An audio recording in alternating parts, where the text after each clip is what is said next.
Good, good evening, John Augustine here. I hope I find you well. And we start off with our usual hymns. Now I'm changing a little bit this evening. Yeah. Ah, Christ be beside me, Christ be before me, Christ be behind me, the King of my heart. Christ be within me, Christ be below me, Christ be above me, never to part. Christ on my right hand, Christ on my left hand, Christ all around me, shield in the strife. Christ in my sleeping, Christ in my sitting, Christ in my rising, light of my life. I like that.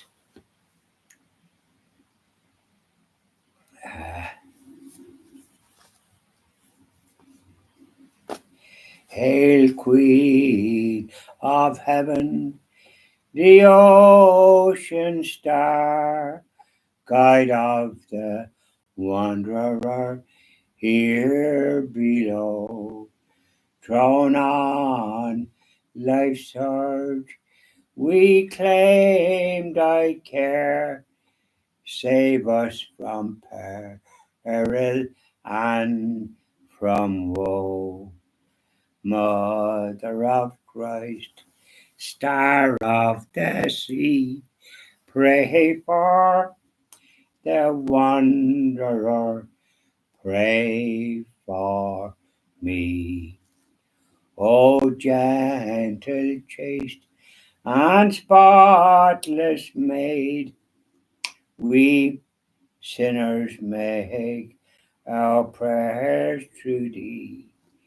Remind thy Son that he has paid the price of our iniquity. Virgin most pure, Star of the sea, pray for the sinner, pray for me. Isn't that nice too? You just couldn't beat it, could you? Now, let's talk. How are things with you today, wherever you are? What way are you coping, and what way is your Catholic life going? How is it going? Now, I was going to go to the Latin Mass today, but my cousin said it's going to be stormy. Now, funny enough, when I opened the curtains this morning, I beheld the sun. Now, I could see there was a wind. And by the time I was finished this, that, and the other, out I go to when I had various things done. I went out, and of course, I'd have some stuff for the birds. But there was a wind blowing all right, and some people were walking. Some are dummies and some talk. It's the way of the world, isn't it? So I put some on this side. I put some just before I went around the corner. And then I put some there, and the wind was blowing, so I had to be careful because they have muesli and cornflakes on a Sunday.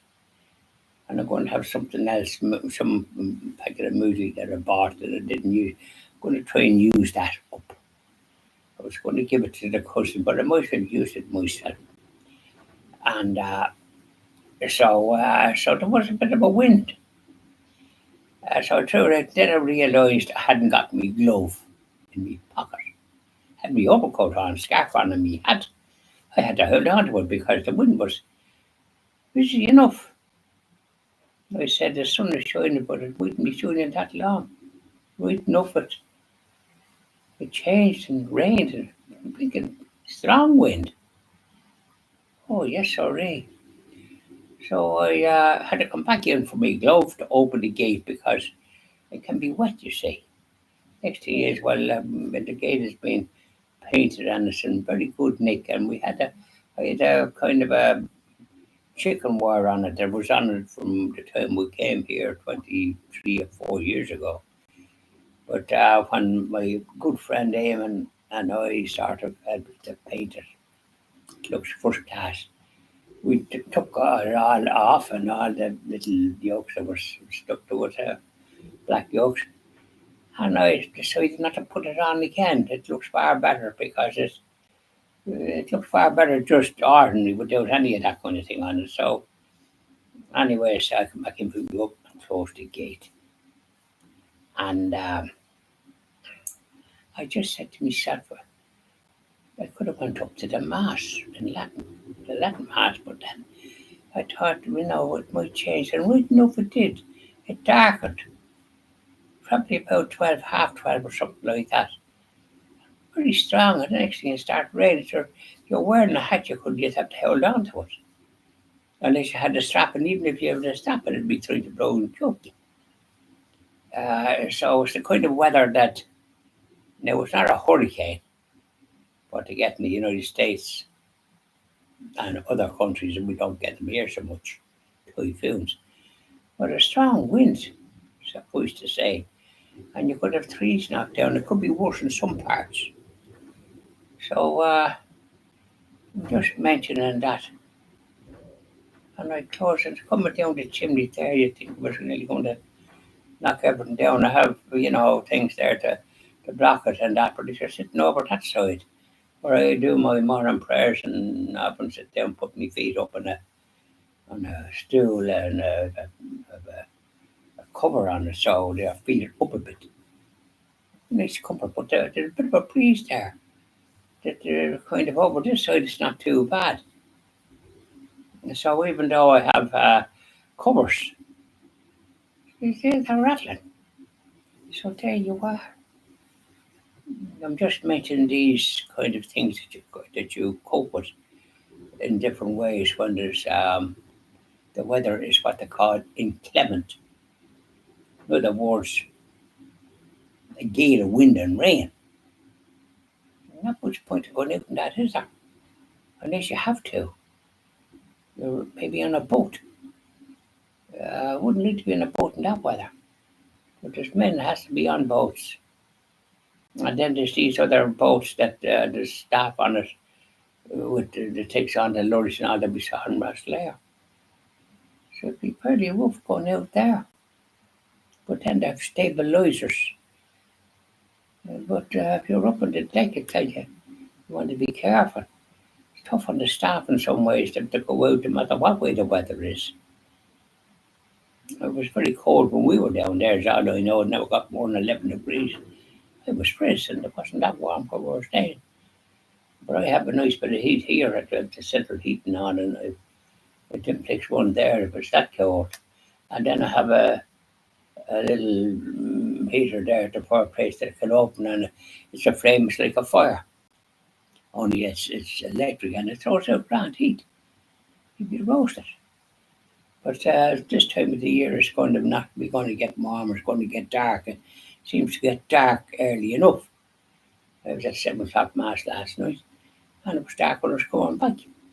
But fortunately I put on, like I have an automatic light that comes on over what I call the sun house, and a really bright one.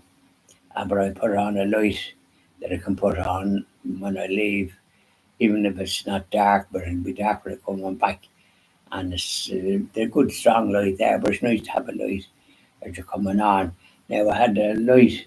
I have a light as you come in from the gate, but it's up there, but it's not that part of it not working. But if I put it on from I have a switch in the near the kitchen, outside the kitchen.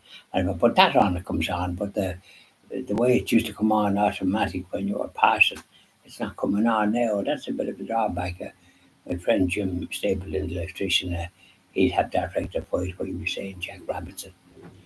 So there we are, just talking about the data in it rather than any items. There's always items to talk about, but we just talk about things that happen. We won't go into other matters. It's not right. So take it handy. Don't be going out and that unless you have to. If a policeman used to have to do point duty and be out checking premises and all the rest, but you don't see too much of that now. They're going around in cars. And then premises have their own security staff. So it's all changed from what it was years ago. My father was a guard and he used to have to do night duty from 10 o'clock at night to 6 in the morning. You get a break. But the inspector could be checking this where he was supposed to be here, there, and yonder. So there was, and they check all the premises and they had buttons up their sleeve if there wasn't made any trouble. And then they had whistles. So big strong whistles. So if they needed assistance, go to whistle, and there was other ones on night duty somewhere that all come to the assistance. So that's the way it was. I mean, they were able to cope. They didn't have all the communication that they have now. Whistles. Yeah, and I often blew it myself. Oh, yeah. There you are. So, bye now, and we'll do even prayer to our Blessed Mother after this. A few other ones.